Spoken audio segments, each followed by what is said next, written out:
সেই সরকার আমার Facebook page বাংলাদেশে ব্লক করে রেখেছেন। তারপরে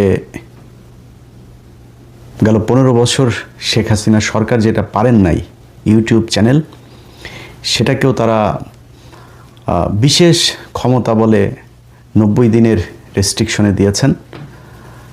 তারপরে ফেসবুকের আগের যে পেজটা ছিল আমার, যেটা ভেরিফাইড পেজ, সেটা সাসপেন্ড হয়েছে। সেটা সাসপেন্ড হওয়ার পেছনে অনেকগুলো কারণ আছে, কারণ এটাতে আমার অনেকগুলো ভায়োলেশন ছিল আগে। এমনিতে আমি কখনোই ফেসবুক বেশি দিন চালাইতে পারি না, একটা আমার 6 মাসের, এইটাই মনে হয় সবচেয়ে বেশি দিন ছিল, প্রায় 6 মাস 7 মাস মতো ছিল। এতদিন টানা আমার কোনো পেজ থাকে না। যাই হোক, তো শেখ হাসিনা সরকার এত চিঠি টিঠি লিখেও আমাদের দেশকে মেটা থেকে কখনো ব্লক করাইতে পারে নাই। অথচ ডক্টর মোহাম্মদ ইউনূস, তিনি তার যে ক্ষমতা আছে এটা আমি নিজে টের পাচ্ছি। তিনি তো ক্ষমতাশালী, এটা অস্বীকার করার কোনো কিছু নেই। এই যে আপনি বিভিন্ন জায়গায় বড় বড় অলিম্পিক সহ শান্তিতে নোবেল পাওয়া থেকে শুরু করে সবখানে, এগুলো তার এমনি এমনি হয়নি, মানে লবিং ছাড়া এগুলো আপনি মনে করেন না যে মানে ডক্টর মোহাম্মদ ইউনূস বা যারা নোবেল পেয়েছেন, শান্তিতে বিশেষ করে যারা নোবেল পেয়েছেন, তাদের মানে দেখেই বোঝা যায় যে এ পাবেই, এরকম কিছু না। এদেরকে লবিং করে করে করে করে তারপরে করতে হয়। তো এই যে নোবেল পেয়েছেন এবং অন্যান্য কিছু করেছেন, এই যে আপনার যে ক্ষমতা এবং আমার উপরে আপনি যে ক্ষমতা প্রয়োগ করছেন, এটাতে আমি বুঝতে পারছি, দেশবাসীও বুঝতে পারছে যে আপনার অনেক ক্ষমতা আছে। কিন্তু ভাই, এই ক্ষমতাটা একটু আবুধাবিতে খাটান না ভাই। এই যে আপনি যে চেয়ারটায় বসেছেন না, ডক্টর মোহাম্মদ ইউনূস, আপনি পৃথিবীতে বিশাল কিছু হইতে পারেন, কিন্তু এটা সত্যি কথা বলি, বাংলাদেশের প্রেক্ষাপটে আপনি জীবনে কোনো জায়গায় এমপিও হইতে পারবেন না। এখনও নির্বাচনে দাঁড়ান, কী হবে আমি জানি না। 5 তারিখের পরে বাংলাদেশের মানুষ আপনাকে ভীষণ সম্মান দিয়েছে, ভীষণ সম্মান। আমি গেল কয়েকদিনে বহু আমার শুভাকাঙ্ক্ষীর ফোন পেয়েছে যে ভাই, ডক্টর মোহাম্মদ ইউনূসকে আপনার গালাগাল করা ঠিক হয় নাই। ডক্টর মোহাম্মদ ইউনূস, উনি আসলে খুবই ভালো মানুষ, ওনার আসলে কিচ্ছু করণীয় নাই। তো এই আলোচনায় পরে আসি। তো এগুলো শুনতে হয়েছে, আপনার ভালোবাসে মানুষ, আপনাকে প্রচণ্ড ভালোবাসে। তো আপনি এই যে বিশাল ক্ষমতাটা দেখাচ্ছেন, এই ক্ষমতার কিছুটা আপনি আবুধাবিতে একটু দেখেন না, বলেন না যে ওদেরকে ছেড়ে দিতে। কারণ আপনি বাংলাদেশে যেটা বললাম যে আপনি এমপি হইতে পারতেন না কখনোই। আপনি এই যে চেয়ারটায় বসেছেন, এই আবুধাবির মানুষগুলোর মানে বিশাল ডেডিকেশন ছিল। তারা জানে যে মিডল ইস্টের এইসব গলফ কান্ট্রিগুলোতে এগুলোতে এইভাবে আন্দোলন করা যায় না। তারা আন্দোলন করে আপনাকে বসিয়েছে। আপনি কয়দিন আগে এই যে মারামারিগুলো হয়েছে না, এই যে সারা দেশে মানুষ জীবন দিয়েছে না, এটা ভারত বিরোধিতার ফল। এই ভারত বিরোধিতার ফসল আপনি, এই ডক্টর ইউনূস, আপনি ঘরে এনেছেন। তো এই যে ভারত বিরোধিতা করে মানুষ জীবন দিল, শেখ হাসিনাকে ভারতে পাঠাইলো, এত কিছু করলো, তো আপনি এই মানুষগুলিরে ভারত থেকে বাঁচাবেন না? আপনি চীনে গেলেন, চীনে গিয়ে তারপরে নাকি 6টা বিশেষায়িত বিভাগীয় শহরের হাসপাতাল নিয়ে আসলেন আপনি। সেই হাসপাতাল কোথায় ভাই? আপনি কয়দিন আগে তাদের পেঁয়াজ পচে যাচ্ছে, পেঁয়াজ নিয়ে আসলেন। আপনি তাদেরকে শেখ হাসিনা যে পরিমাণে ইলিশ দিত তার চেয়ে ডাবল ইলিশ দিলেন। আপনি আদানির বিদ্যুৎ এখনও পর্যন্ত আনেন। আপনার সিকিউরিটি অ্যাডভাইজার এখনও ইন্ডিয়াতে যায়, গিয়ে তারপরে তাদের সাথে বৈঠক করে, তাদের অজিত দোয়ালের সাথে বিভিন্ন দেশে দেশে তিনি বৈঠক করেন। তাহলে আমরা কি পেলাম? আপনি না বলে এসেই ঘোষণা দিলেন ইউরোপের বিভিন্ন দেশে যেতে, এখন আর ইন্ডিয়াতে যেতে হবে না, বাংলাদেশে থেকেই তারপরে সবাই যেতে পারবেন। সেটা বলার পর থেকে কি হয়েছে, সেটা তো আপনি বাংলাদেশে আনেননি। এখন যারা তাদের তো যেতে হয়, বাংলাদেশের মানুষকে তো ভিসা তো নিতে হবে, এখন ওদের জন্য যেতে হয় ইন্ডিয়াতে। গেলে একজনকে 5 দিন বসায় রাখে, একজনকে 10 দিন বসায় রাখে। বসে থাকলে তো তার লাভ, এখানে আপনি বসে বসে খাচ্ছেন, ডলার ভাঙছেন, আর মাঝে মধ্যে আবার চলে যান, আবার এত তারিখে আসবেন। এগুলো করা হচ্ছে, বাংলাদেশের মানুষকে আরও বিপদে ফেলে দিয়েছেন আপনি। এর বাইরে যদি বলি আমি, যে ডক্টর মোহাম্মদ ইউনূসের কিছু কিছু মানুষ আছে যারা এখনও বিশ্বাস করেন ওনার কিছুই করার ক্ষমতা নাই। উনি খুব চেষ্টা করেন, সব কাজ করতে চেষ্টা করেন, কিন্তু উনি পারেন না। প্রথম কথা হচ্ছে, ভাই আপনি যদি না পারেন সরে যান। আপনারা কেউ পায়ে ধরে এখানে না বসায় নাই তো যে ভাই আপনি এখানে বসে থাকতেই হবে, না থাকলে আপনারা জেলে ঢুকাবে। আপনি সারা জীবন বাইরে ছিলেন, আপনি বাইরে থাকেন বা দেশে থাকেন, যেখানে মন চায় থাকেন। আপনি এই যে আজকে প্রথম আলো, ডেইলি স্টার, মেইলি স্টার, এত কিছু নিয়ে এত কথা হচ্ছে, এই দেশে 71 টিভি জ্বালায় দেয়নি, এই দেশে এই 5 তারিখের পরের ঘটনাই বলি, আগেরগুলো সংগ্রাম তারপরে দিগন্ত এগুলো তো হয়েছেই। 5 তারিখের পরে এই সময় টিভিতে বিএনপির লোকজন যায় হামলা করে নাই, কিছু হয়েছে নাকি? সংবাদ মাধ্যম নাকি বাংলাদেশে এই প্রথম আলো আর ডেইলি স্টার। এখন কেন এত আলোচনা হচ্ছে? কারণ এখন তো বিপ্লব নাই। আপনি যে বিপ্লবের সময়টাকে আপনি ধ্বংস করে দিয়া তারপরে এখন যদি বলেন যে হ্যাঁ এগুলো করতে হবে, এটা তো সম্ভব না, যে কারণে এটা করা যাচ্ছে না। তো আপনি যেই সময়টাতে এসে বসলেন, ওই সময়ের পরপর যে কাজগুলো করা লাগতো সেই কাজগুলোর কোনোটাই করেন নাই আপনারা। একজন পরিবেশ উপদেষ্টা সারা জীবন সে এই পরিবেশ নিয়ে ধান্দাবাজি করে এসেছে, এনজিওর মাধ্যমে ওই একটা কোম্পানিতে যে হ্যাঁ আপনার তো এই যে পরিবেশের এটা নাই, হ্যাঁ দাও কিছু টাকা দাও, ব্যাস টাকা খায়। এই যে গার্মেন্টস শ্রমিক ইউনিয়নের এই যে নেতা দেখেন, নেত্রী দেখেন না, সবই ধান্দাবাজি। এটা দাও এটা দাও, ট্রেড ইউনিয়নের নামে টাকা পয়সা দেয়, চুপ। এনজিও এই শ্রমিক ইউনিয়ন যা আছে সব হলো ধান্দাবাজ, এই ধান্দাবাজি করেই চলে। তার মধ্যে রেজওয়ানা এটা সে 2009 সালের দিকে তার ধান্দাবাজির খবর অনেক ফ্যাক্টরি অনেক কোম্পানির প্রতিষ্ঠানের মালিকদের কাছে শুনেছি। ধান্দাবাজি করে চলাই হচ্ছে তাদের কাজ। তার কাছে গিয়েছে একজন বাংলা এডিশনের কথা বলতে, বলছে না এর কথা শোনাই যাবে, আমার কথা বলেছে, ওর কথা আমি শুনবই না, ও আমাকে খুব বাজে ভাষায় কথা বলেছে। আপনি চোর, আপনার যেটা বলা হয়েছে সেটা তো গালি, আপনি চোর, আপনি অরিজিনালি চোর, আপনি এটা গালি না, অরিজিনালি চোর। গালির চাইতে আপনার চোর শোনাটা কি, মানে আপনি যে চোর এটা নিজের ভাবতে কি খুব বেশি প্রাউড ফিল হয় নাকি? চোর, আপনার ঘরে পয়সা যায় যেটা চোর, আপনার পেটের মধ্যে চুরির পয়সা, আপনি যেটা তো সম্মানিত মনে করেন কেন? 2 দিন হয়তো খুব মনে হইতেছে যেন সম্মানিত, বিশাল আকারে পাওয়ারফুল, পাশার নিচে চেয়ার একটা পেয়ে তারপর মনে করছেন সারা দেশ কিনে ফেলেছেন। ডক্টর মোহাম্মদ ইউনূস বাংলাদেশে সারা জীবন প্রধান উপদেষ্টা হয়ে থাকবে না। অতএব কথাবার্তা খুব, কাজকর্ম খুব হিসাব করে বলতে হবে, কে কোন সচিবের আর কোন চেয়ারে বসে কি করছে এগুলো আমাদের মনে থাকবে। বাংলা এডিশন বন্ধ করে দিয়া, আমাদের ফেসবুক ইউটিউব সব বন্ধ করে দিয়া কয়টা নেবেন?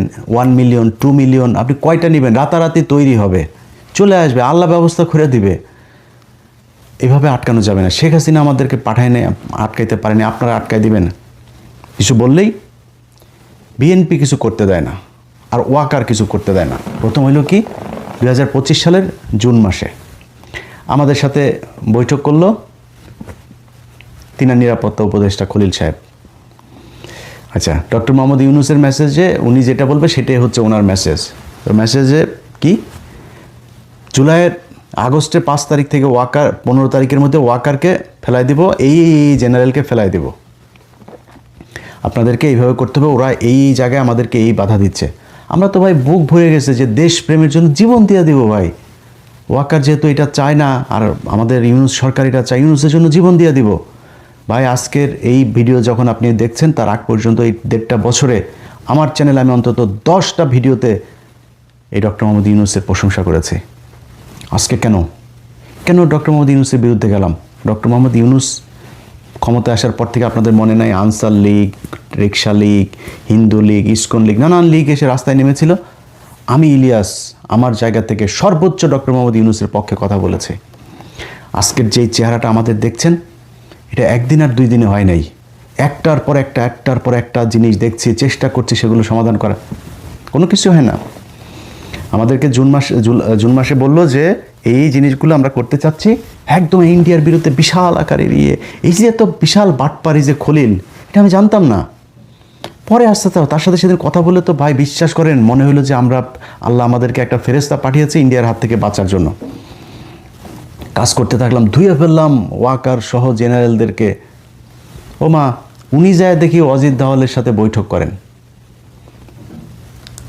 উনি আমি অন্তত 5 জন আমাকে বলেছেন যে তারেক রহমানের সাথে খুবই ক্লোজ যারা, এই খলিল তারেক রহমানের সাথে একটু বসতে চায়, একটু সময় চায়।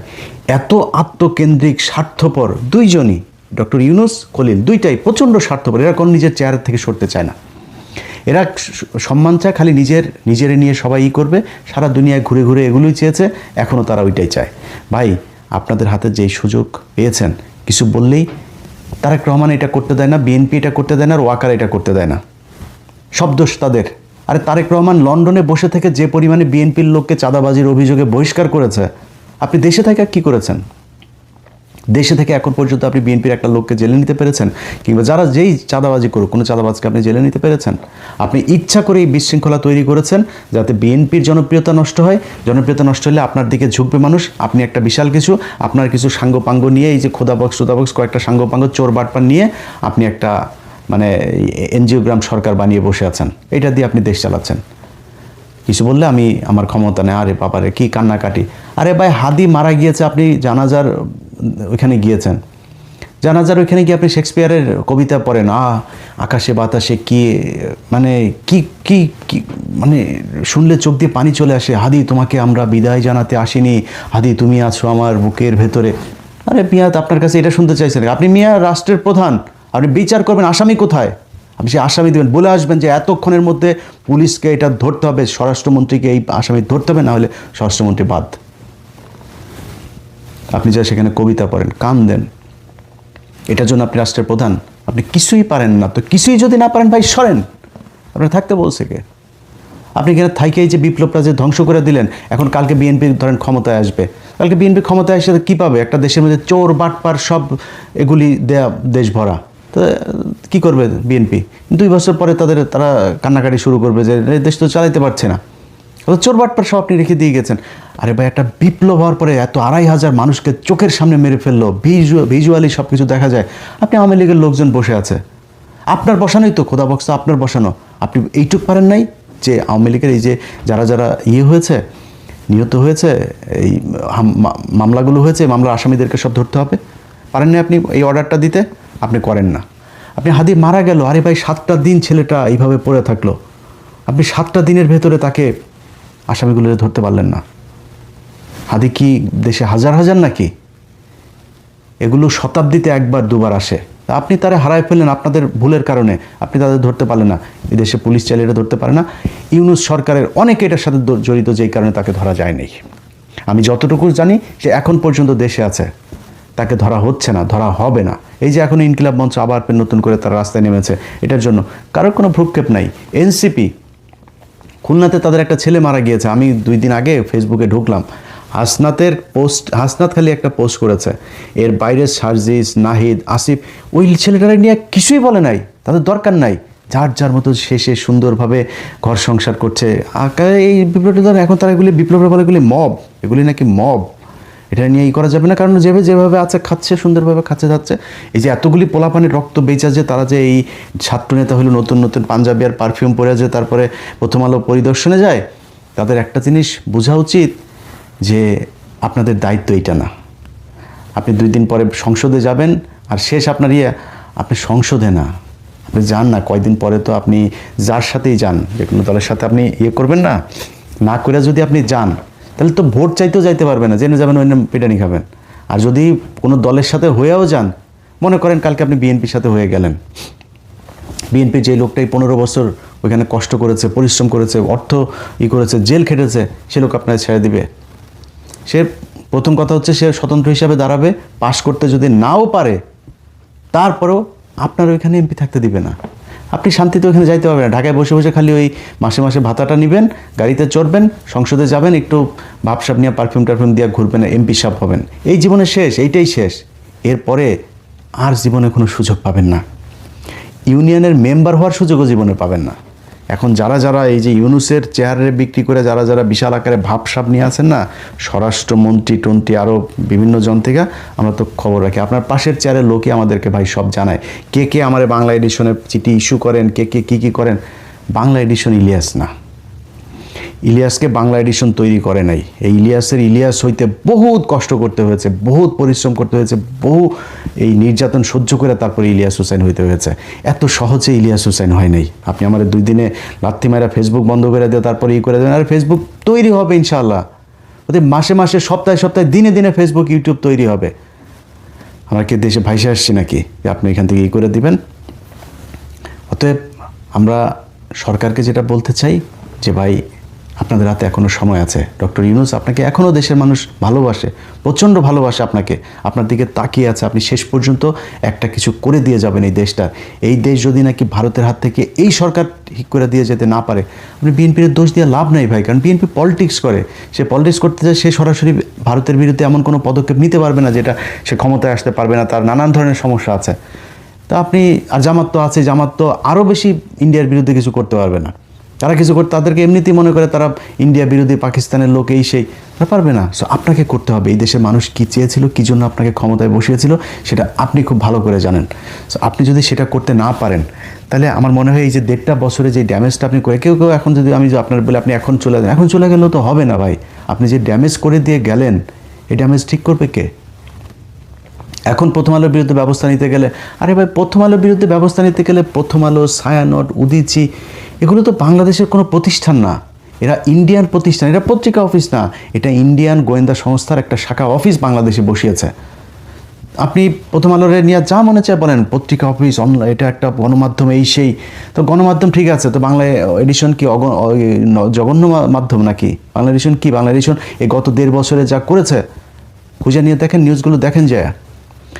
ছোট্ট একটা 40-50 জনের একটা টিম যা করা হয়েছে, এটা বাংলাদেশের অনেক গণমাধ্যম, কোনো গণমাধ্যম করতে পারে নাই, কোনো গণমাধ্যম সেটা করতে পারে নাই। আমরা সেটা করেছি, করে দেখিয়েছি যে সম্ভব কথা বলা এই দেশে। আর প্রথম আলো এখন আপনারা বিশাল গণমাধ্যম। তো প্রথম আলো যে খুনের সাথে জড়িত, প্রথম আলো মিথ্যা তারেক রহমানের বিরুদ্ধে কথা বলেছে, খালেদা জিয়ার নাকি পাকিস্তানে কানেকশন আছে, তারেক রহমান নাকি কোন কোন কোন জঙ্গি সংগঠনের সাথে তাদের নাকি সম্পৃক্ততা আছে, তারা নাকি বসুন্ধরার কাছ থেকে 100 কোটি টাকা চাঁদা চেয়েছে, খালেদা জিয়া নিজে পাঠিয়েছেন টাকা আনার জন্য, এগুলো লিখেছে। জঙ্গি মানুষকে, আলেমদেরকে জঙ্গি বানিয়ে তাদেরকে ক্রস ফায়ারে দিয়েছে, গুম করেছে, গুমের সময় কনফারেন্সে কথা বলেছে তারা, ভিডিওতে পাশে বসে থেকে ইন্টারভিউ নিয়েছে, সন্তোষ শর্মা, ইন্ডিয়ান হাই কমিশনের লোকজন নিয়ে এগুলো নিয়ে কথা বলেছে। তাদের ব্যবস্থা নেবেন না? আজকে আপনি বলেন কোনো কিছু হইলেই অস্থিতিশীল পরিস্থিতি তৈরি, আর বেটা অস্থিতিশীল আপনারা তৈরি করেছেন, আপনারা অস্থিতিশীলতা তৈরি করেছেন, এই জন্য অস্থিতিশীল।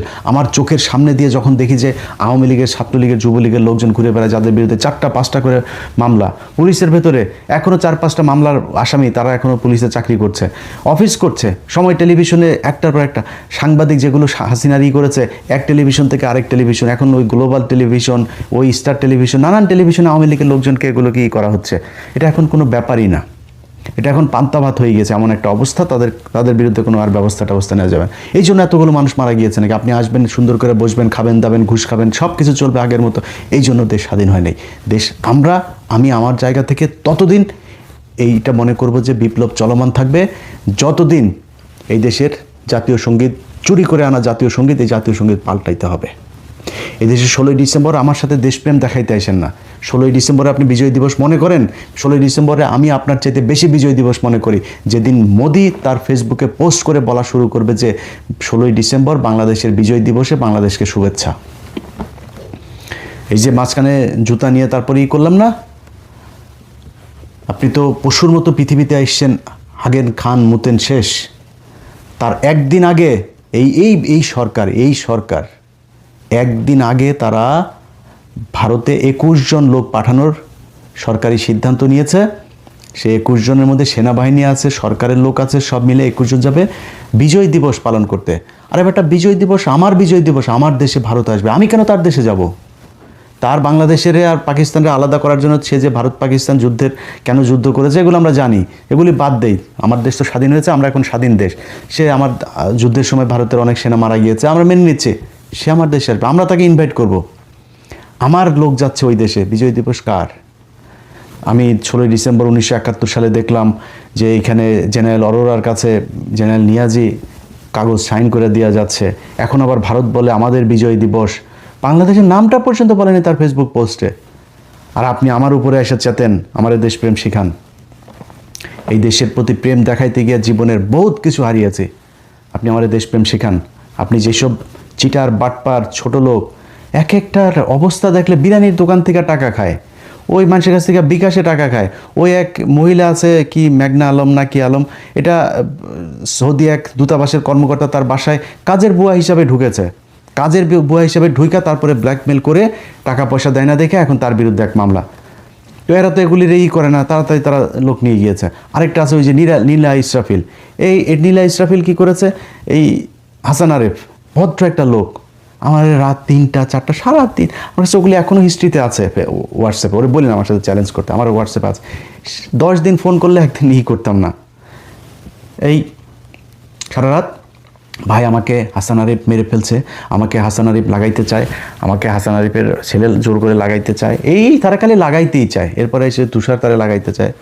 তা আমি হঠাৎ করে হাসান আরিফ লোকটা মারা গেল, পরে ওর ফ্যামিলির একজনের কাছে শুনলাম, আমার ফোন দিল, এই লোক ইউরোপে থাকে, বললো ইলিয়াস ভাই আপনি কি জানেন যে এই লোকটা কেন মারা গেল?